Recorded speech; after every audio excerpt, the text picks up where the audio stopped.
Mungkin ini banyak anak-anak muda yang mau tanya, kunci suksesnya kamu apa? Kalau saya sih kunci Yang suksesnya ini, yang ini. Ya, kalau aku yang pertama adalah berani memulai dulu ya. Berani memulai. Jadi kebanyakan rata-rata kita takut kan untuk memulai usaha gitu kan. Saya bilang pokoknya kita nggak boleh ada dua kata ini, tanpa tapi dan tanpa nanti. Jadi jangan pernah beralasan saya mau mulai usaha tapi Nggak ada tuh takut tapi. apa gitu kan. Saya mau mulai usaha nanti deh kalau gitu kan. Jadi tanpa tapi tanpa nanti, mulai aja dulu gitu kan. Tapi mengalami masa-masa sulitnya nggak? Oh iya pastinya saya ngalamin yang namanya ditipu juga saya ngalamin ya, yang namanya sampai tidur di pom bensin, tidur di musola gitu kan, mandi di pom bensin saya ngalamin. Seperti Sampai itu. sesulit itu? Iya, dan mandi di pom bertahun-tahun. bensin pakai air bensin. Iya, mandi di pom bensin di mana? Di toiletnya Oh, pom bensin toiletnya. maksudnya. Nah itu kenapa nggak, apa yang membuat kamu nggak putus asa pada saat itu? Ya karena saya punya impian yang besar. Apa impiannya? Impian saya pengen memberdayakan 1 juta karyawan. Oh ya, dari Iya. usia berapa impian itu?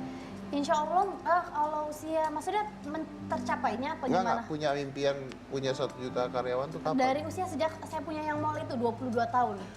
Saya Oh. udah berpikir saya ini harus besar gitu kan. Biar manfaat saya tuh bisa besar. Oke, baik, oke. Jualan batik tuh menurut Mbak tuh gampang apa susah sih? Secara kan anak muda zaman sekarang mah ya sukanya tuh pakai baju tuh yang agak kebarat-baratan gitu kan, yang cuma segini doang, yang sekecap gitu kan, yang kurang bahan gitu. Terus batik tuh dipikirnya masih terlalu Tua, Indonesia monoton gitu, misalnya kayak gitu. Kadang mereka Yang aku alami sekarang sih dari dulu sampai sekarang ya, mudah jualan batik, gampang asal kita menyesuaikan ya. Kayak modelnya ini kan batik tapi modelnya lucu. iya makasih. Kekinian. Iya, thank gitu. you. Iya. Iya, jadi kita jangan sampai ketinggalan model aja gitu kan. Kebanyakan yang beli batik usia berapa? Kalau dulu kan kebanyakan yang beli batik usia-usia orang udah tua ya. Kalau sekarang enggak, dari ABG, dewasa, anak-anak juga udah beli batik. Berarti disesuaikan dengan modelnya gitu. Modelnya, motifnya, colornya gitu. Kita sekarang lebih ke modern sih ya. Seperti itu. Jadi intinya ikuti zaman ya? Iya. Oke, nggak boleh ketinggalan zaman karena basicnya stuck itu yang bikin selesai bisnisnya Iya. ya. Oke baik, ini ada satu lagi, ada sebuah brand ini namanya adalah Lazuli Sarai batik on denim. Jadi kalau denim tuh bahan celana jeans ya, betul ya, bahan celana jeans ya. Jadi ini adalah batik ini adalah inovasi dari anak muda di Bandung. Kita lihat dulu seperti apa Lazuli Sarai.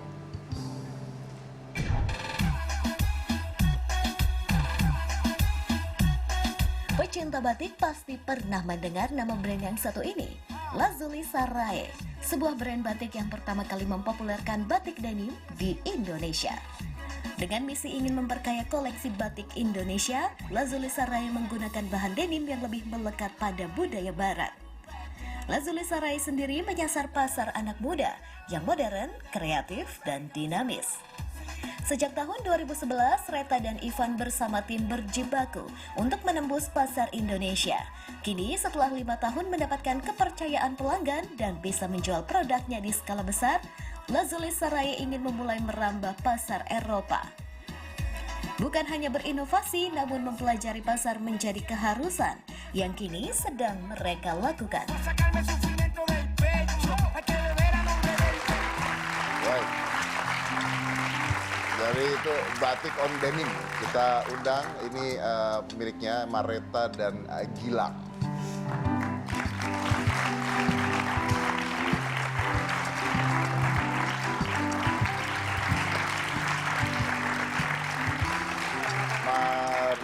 Mareta Halo. Gilang. Oke. Halo. Batik on denim ini saya nggak ngerti maksudnya corak batik ditaruh di baju denim atau gimana sebenarnya? Ya, kira-kira gitu. Jadi kita material tekstilnya bukan memakai katun biasa, tapi pakainya denim. Gitu. Denim atau yang mungkin secara umum orang kenalnya jeans ya. Gitu. Tapi digambarnya dengan teknik batik. Dengan teknik batik tradisional. Jadi kita nggak pakai print, kita pakai pengrajin, kita juga pakai semua teknik batik tradisional. Contohnya? Contohnya, salah satu yang dia pakai seperti ini. Ini aplikasi batiknya, ini yang patchwork ya. Terus salah satunya lagi juga kita bikin scarf. Dan denim biasanya orang identiknya dengan tebal, bahan yang tebal, cuman memang ada juga yang cukup tipis untuk bisa dipakai jadi scarf atau produk lainnya yang Oh, itu bahannya juga denim juga? ini juga denim. Oh, Itu oke. kepala juga dibatik gitu di Oh, ini dicat kemarin. Oh iya, saya baru lihat ternyata. Iya, iya, iya. biar kekinian gitu loh Mas. Ini biar satu tema sama kain, sama mbaknya mungkin mega mendung. Terus kalau motifnya dapetnya dari mana, ide sendiri atau Kalau motif kita kan konsep ininya, konsep brandnya tiap bikin tema itu storytelling ya, jadi menceritakan tentang pergerakan dinamika anak muda gitu. Jadi motifnya juga berangkat dari situ. Jadi kita bikin riset dulu, terus kita bikin motif sendiri. Memang terinspirasi juga dari motif batik yang sudah ada. Cuman kita kembangin lagi, disisipin lagi ide-ide kita sendiri lah. Gitu. Ini yang mulai kalian berdua tuh? Jadi kita tuh sebenarnya awalnya bertiga. Bertiga? Nah, kebetulan satu lagi kemarin dia baru punya anak, jadi belum bisa hadir hari ini. Jadi bertiga, saya, Gilang, satu lagi namanya Ivan. Bahkan saya nggak undang anaknya. Enggak anaknya, Oh iya, iya, masnya. iya.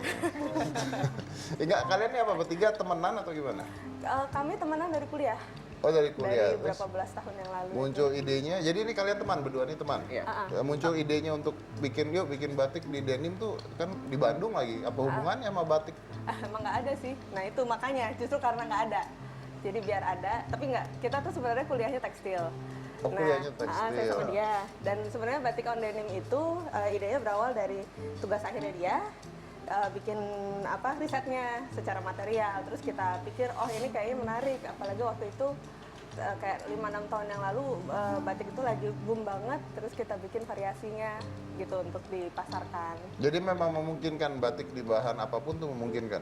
Iya sebenarnya, cuman memang pendekatan teknisnya yang harus kita olah gitu. Apa bedanya? Bedanya misalnya dari suhu ininya, suhu malamnya misalnya, terus teknik mengecapnya seperti itu. Akan tergantung material apa, teknik pendekatan beda gitu. Oke. Dan ini sudah sebesar apa? Lazuli Sarai. Lazuli Apa sih Sarai. itu? Nama itu? Lazuli Sarai itu, jadi lazuli itu artinya biru, bahasa Persia. Kalau Sarai itu bahasa Sunda ya. Diambil dari bahasa Sunda. Diambil dari bahasa Sunda, artinya itu bagus, tapi dalam bentuk sae jamak. gitu, Iya. sararae gitu. Iya, betul. Sarae Mas. Oh, jadi Biru bagus. Biru bagus. Biru Jam bagus. ininya mah. Oh, iya, Literal. iya. Biru bagus, hitam jelek. Ya. sendirinya pakai hitam. Iya. Katain orang nggak ngeliat. Tuh kan diketawain. Oke, nah jadi idenya adalah, tapi kenapa idenya batik tuh dari mana? Itu yang saya belum dijawab tadi. Ide batiknya, kenapa kita pengennya Iya. pakai batik? Sebenarnya karena suka ya, berawalnya. Coba aja banyak yang punya ide. Apa ya? Jadi kalau dari latar belakang saya waktu itu kuliah ya, saya tiba-tiba memang tertarik dengan batik. Kemudian saya angkat menjadi tugas akhir saya dan jadi suka gitu. Dan jadi suka Dan dengan jadi batik. suka ya. Padahal mata kuliah batik saya jelek sih. Enggak jelek sih ya, maksudnya ya gitu aja gitu, praktek ya cobain udah gitu. Dan tapi setelahnya gitu lebih mendalami lagi, oh menarik ya gitu, menarik nih. Nah, kemudian diskusi dengan dosen, akhirnya muncullah ide itu gitu, menggabungkan material denim yang kita kenal, lebih kita kenal ke barat-baratan gitu, dengan batik yang ketimuran gitu. Kemudian kita combine, Kawinkan, ya. kita kawinkan dan terjadilah akulturasi Oke. barat dan timur. Sudah sebesar apa Lazuli Sarai ini sekarang? Kalau sebesar apa sih, workshop kita masih kecil sih. Jadi sebenarnya ukurannya segitu aja, tidak pernah berubah. Kalau secara bisnis sebenarnya kalau se-Indonesia kita udah mencakup karena kan online shop basisnya online shop, jadi mudah untuk menjangkau. Terus kemarin kita juga udah nyoba untuk masuk ke Malaysia untuk transaksi, untuk pemasaran. juga ada apa namanya pasar dagang ya di Hong Kong tahun kemarin. Kita ikut pameran pasar dagang. Terus sekarang sih rencananya memang mau mengembangkan produk baru untuk bisa masuk ke pasar Eropa rencananya. Tokonya di mana tokonya? Tokonya kita kalau secara fisik sebenarnya cuma ada di Bandung. Gitu. Sisanya semuanya via online. Semuanya via online. Oh, oke. Lewat online juga jualan? Online ada. Jadi kita memang divisi kita bagi dua. Ada divisi khusus online dan divisi khusus offline. Jadi dua-duanya berjalan dengan baik. Kalau online-nya di mana? www.batikterusmi.com. Oke. Kalau ini online-nya di? www.lazulisarai.com. Oke. Jadi Udah ada modelnya? tadi Sudah, bule mau nambah. semua itu loh. Oh iya drop saya. Bule langsung pakai Tapi Cika-Cika. kenapa pakai bule-bule ya? Kan Indonesia ini. Ya kenapa sih pakai teman-teman aku yang bule-bule itu? Kesannya tuh gue tuh cuma sembarang. Itu teman kamu tadi Temen semua. aku. Temen SMA ya. Iya. Masih inget nggak namanya siapa gitu? Oh itu Mimin, Tuti, tadi sama Hendra. Kita taunya Stephen. Itu beneran teman kamu? Enggak. Enggak, kalau beneran teman kamu berarti saya salah kenalan sama kamu. Oh jadi Ah, beneran temennya yang dia. bagus-bagus tuh tadi. Aku nggak bagus. Bagus. Saya. Sarai. Cilepong sih ya. Cilepong bahasa Sunda kok. Cilepong. Tadi saya nanya apa? Bule. Bule itu. Kenapa pakai bule? Jadi itu tergantung pasarnya kemana. Kalau saya untuk apa namanya campaign saya sendiri, sebenarnya saya selalu pakai orang Indonesia. Cuman itu setelah diskusi sama beberapa distributor lainnya, sesuai dengan pasar mereka membutuhkan juga beberapa yang versi impor, versi apa model impor. Jadi itu disesuaikan. Nggak semuanya sih, nggak semuanya pakai bule. Jadi disesuaikan dengan market lah kira-kira. Tapi nggak apa-apa kan kita bisa bicaranya nggak apa-apa ya bule-bule aja pakainya batik gitu. Iya. Ya. Internasional. Dan udah go internasional. Iya, betul. kalau batik resmi ini udah sampai internasional juga. Alhamdulillah udah. Kemana Kita aja? udah ke Itali, ke Singapura, Malaysia. Kemarin terakhir saya ke Jepang sama ke Hong Kong. Dan nanti besok lusa saya ke Amerika. Nah itu apa? Jalan-jalan apa jualan? Pameran. Oh, pameran. Pameran, kita dapat undangan dari Kedubes seperti itu. Kayak besok nih, saya tanggal 22 pagi saya terbang ke Amerika itu dapat undangan dari Kadin Amerika. Oh ya? Untuk mempromosikan batik. mempromosikan batik. Iya. Terus jualan juga nggak di sana? Enggak sih, kita cari buyer dulu, nggak langsung jualan. Oh cari bayar end dulu. user Jadi enggak. langsung ekspor besar gitu. Yes. jadinya. Terus tanggapan mereka orang sana mengenai batik yang dipromosikan Jadi seperti emang apa? pasarnya beda. Kalau orang luar itu lebih suka shawl, sutra gitu, lebih suka kain. Nggak kayak kita yang ready to wear tuh kurang mereka gitu. Jadi mereka sukanya seperti itu. Kayak ke Itali, ke Prancis itu saya kirimnya taplak meja buat furniture. Seperti itu. Jadi mengikuti apa yang Sesuai, di sana. Jadi taplak mereka. meja gitu kan Tapi panjang batik. ya, jadi bisa ditaruh buat meja, kalau nggak bisa, Bisa buat shawl. gitu. Enggak, beda. Beda bahan. Terus kalau Rasuli sendiri kemarin ke Italia katanya. Iya, tapi kalau saya versinya itu sebenarnya tujuannya adalah penjajakan pasar anak mudanya gitu. Karena kan memang Lazuli Sarai itu berangkatnya dari anak muda ya, jadi kita pengen nyasarnya di sana juga sama. Dan sebenarnya baru jajak pendapat aja, dan kebetulan memang responnya bagus, cuma untuk pakaian summer gitu. Karena mereka sebenarnya suka pakaian bermotif selama bahannya sesuai. Tapi karena kemarin saya kesananya summer, mereka juga melihat itu cocok untuk summer dan untuk model-model pakaian pria gitu. kalau Jadi saya. ini apa fashion show di Italia atau apa? Enggak, saya ini aja, saya ini apa namanya, orangnya suka di jalan ya. Jadi saya jalan, saya tanya, saya bawa produk, saya tanya bagaimana pendapat Anda tentang produk saya sebelum benar-benar masuk. Karena kebetulan saya, ya gitu, saya suka ngobrol sama orang di jalan. Karena pendapat itu kalau Anda menurut suka saya- ngobrol sama orang di jalan? Iya.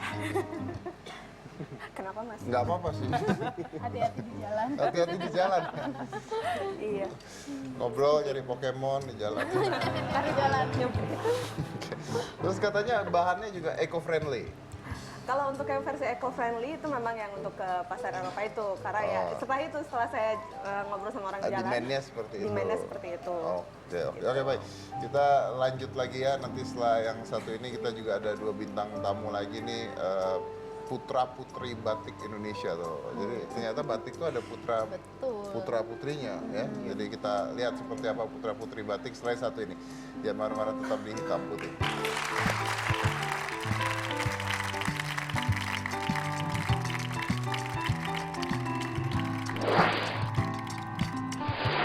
Oke, itu adalah perpaduan antara teruntum dan Itu lebih ke geometris Iya. bentuknya.